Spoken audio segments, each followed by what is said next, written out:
Assalomu alaykum, hurmatli radio anglag'uchilar. Yo'ruq sayillar saytimizga xush keldinglar.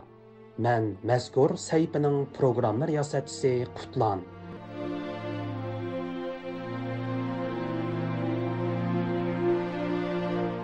Anglar men do'stlar. Tövəndə diqqətinizlər 20-ci əsr Uyğur tarixidəki böyük ictimai islohotchi, yeni ma'rifchilik harakatining bayroqdori, ma'rifatparvar mutafakkur Abduqodir Domullamning hayot yo'li va kurash musofasiga bag'ishlangan mazkur programmada bo'lg'ay.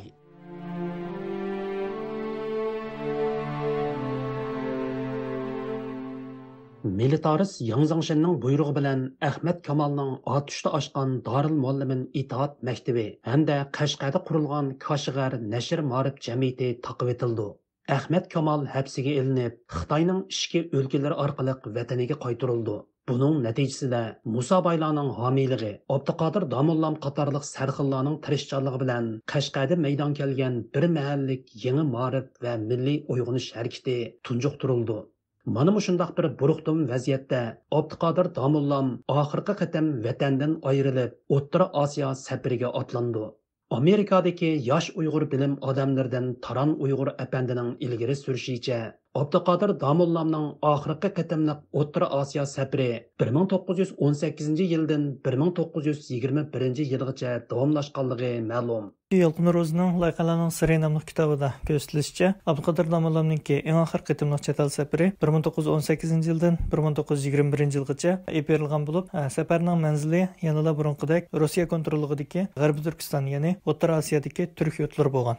Türkiye Egey Üniversitesi Türk Dünyası Tədqiqat İnstitutu'nun profesörü Alimcan İnayet Efendimi bu vaqtda fikir bayan qilib, Abduqodir Domullamning oxirgi qatimliq chet el safari to'g'riliq o'xshash bo'lmagan ikki xil manbaning mavjudligini tilga oladi. Qashqarda ochilgan Usuli Jadid maktablari hukumat tarafidan taqib etilgandan keyin Abduqodir Domullam 1918-yili Qashqardan ayrilib, O'rta Osiyoga chiqib ketgan. Bu haqda manbalarda ikki farqli ma'lumot bor. Birinchisi, Abduqodir Domullam Toshkent, Ufa, Qozon, İstanbul va Qohira orqali Makkaga berib haj qilgan degan ma'lumot. İkincisi, o şehre verip bir Özbek ayal bilen turmuş kurup farzandlik bo'lgan ve 1921-yilgacha O'rta Osiyoda turib qolgan degan ma'lumot. Taran Uyg'ur apandimi Abduqodir Domullamning oxirgi qatimliq O'rta Osiyo safariga biri Qashqardagi zulmatlik vaziyatning sabab bo'lganligini, yana biri dunyo vaziyatini, bo'libmi Rossiya Turkistonda yuz berayotgan jiddiy siyosiy va ijtimoiy o'zgarishlarni kuzatish taqozzosining sabab bo'lganligini tilga oladi. Ayni chog'da Sharq Turkiston intayin buruq turmush shundoqla mushkul bir vaziyat qolgan bo'lib, Abduqodir Domullam boshlatgan bu yangicha jadidcha ma'rif harakati bir tarafdan mustamlikachi Yang Zangshen hokimiyatiningki bevosita to'salg'ulari, yana bir tarafdan bo'lsa mutaassib diniy kuchlarningki ta'tir tashviqotlardan shakllangan qadma-qat besimlarning ostida qolgan. Tashqi dunyo bir qitimliq dunyo urushini beshdan kechirgan, xalqarodagi siyosiy vaziyat davolg'ib turayotgan, davlatlar orasidagi munosabatlar qaytadan shakllanayotgan bir mezgilda Abduqodir Domullam sirt bilan bevosita aloqa qilish va uchur qiyin bo'lgan bir sharoitda bir qitimliq chet el safarininki intayin zarur ekanligini tunib yetgan bo'lsa kerak. Professor Alimjan İnayet Efendi Abduqodir Domullamning oxirgi qatimliq O'rta Osiyo safarining maqsadi nima bo'lishidan qat'iy nazar, uning shu mezgillarda dunyo vaziyatida yuz berayotgan jiddiy o'zgarishlarga, bo'libmi G'arbiy Turkistondagi inqilob va milliy uyg'onish harakatlariga diqqat qilmasligining mumkin emasligini ta'kidlaydi. Qandaqlı bolmusun Abduqodir Domullam O'rta Osiyo va O'rta Sharqda 3 yil turib qolgan. Bu jarayonda Abduqodir Domullamning O'rta Osiyo siyosiy vaziyatini kuzatganligi aniq. Dastlabda ma'rif islohotini nishon qilib boshlangan jadidchilik harakati 1910-yilga kelganda siyosiy sohaga ta'sir qilib, O'rta Osiyoda nihoyatda cho'ng inqiloblarning portlashiga sabab bo'lgan edi. Abduqodir Domullam oxirgi qatim O'rta Osiyo ziyoratida bo'lgan yillarda Rossiyada Char podshoh G'ulab bolsheviklar hokimiyat beshiga chiqish uchun jiddiy tirkishayotgan. Turkiston tuproqlarida muxtoriyat, mustaqillik va milliy davlatchilik sadolari ko'tarilayotgan.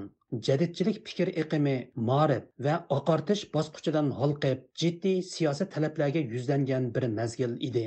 Taran Uyg'ur әпәндімі өз баянларда bu nuqtani alayida ta'kidlaydi. Abduqadar Damollam eng oxir qitimliq chet el safariga chiqqan yillardagi xalqaro vaziyatga nazar soladigan bo'lsak, masalan, Rossiya nashridimi 1917 yili fevralda shundaqla oktyabrda ikki qitimliq inqilob portlab, o'xshamaydigan ideologiyalik qarashlarga ega bo'lgan taraflarningki o'zaro tirkishishi natijasida oxiri 1921 yilga kelgan vaqtda bolsheviklar kommunistik hokimiyatni mustahkamlab, Rossiya tavasida hokimiyatni qo'lga oldi. Ammo bu mezgilgacha vaziyat intayin turoqsiz bo'lgan mezgilda Rossiya tavasida yashayotgan musulmon turk xalqlari o'zlarininki ijtimoiy shundaqla ma'rif jihatdagi talablardan olqib, siyosiy talablarini o'chqashqari shaklda o'tirib qo'ydigan shundaqla bularni amaliy bir siyosiy gavda sifatida o'tirg'a chiqargan holatga keldi. Natijada G'arbiy Turkistonda Mustafa Cho'qay boshchiligida Qo'qon muxtoriyati Idli Ural, ya'ni Volga daryosi bilan Ural tog'larininki, ya'ni burunqi Qozon xonligininki territoriyasida Sodri Maqsuda Arsal boshchiligida Idli Ural davlati qurildi. Bu ikki hokimiyat garchi intayin qisqa vaqt mavjud bo'lib turgan bo'lsa-mu, musulmon turk xalqlarining mustaqil zamonaviy davlatchiligininki mumkin ekanligiga xalqni bir qatim ishontirdi. Shundaqla musulmonlarninki, turklarninki milliy davlatchiligiga bir ulgu yaratdi deb aytsak bo'ldi.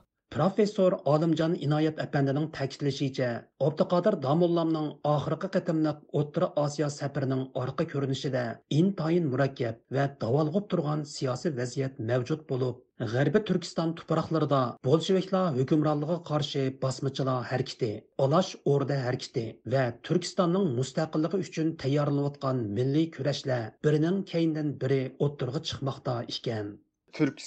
Türkistanlıklarınındır degan şuar astida elip berilgan basmıçılar hareketi 1918 yılı Kokent'te başlagan. Türkiyelik Enver Paşa 1921 yılı basmıçılar armiyasının kumandanı bolgandan keyin bu kurash texmi avjiga chiqqan.